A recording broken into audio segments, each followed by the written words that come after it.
Ayan mga ka-idol, isang realista na naman mga ka-idol, babae mga ka-idol. Ginagamit yung maka-Diyos nila mga ka-idol.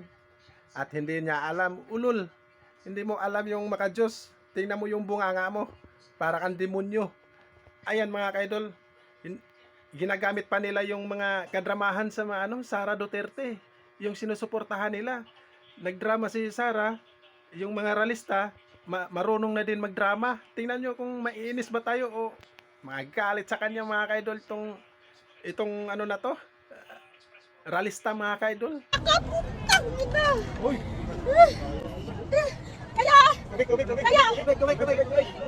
hindi kaya ko?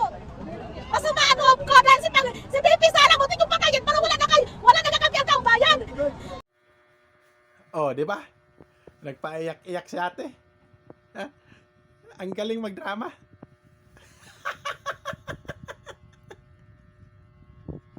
Akala nila mga kaidol, akala nila kung yung sinusuportahan nila, tutulungan sila.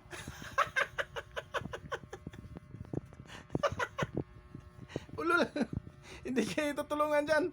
Kahit mapasma pa kayo dyan, mag-rally, hindi kayo tutulungan dyan.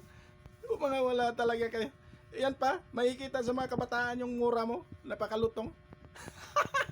Walang kwenta. Dapat hinto nyo na yan. Ha? Walang laman yung mga Gcash nyo. Lagyan ko ng laman. Ako na maglagay. May laman yung Gcash ko.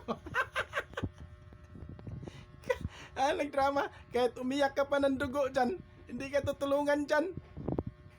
Ha?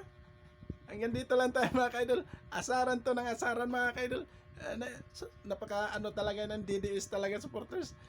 Mga walang kwenta talaga. Mapasma na lang kayo dyan sa pag-rally nyo. Ha? Ako na magbigay sa inyo ng tag 200 dyan sa Gcash nyo.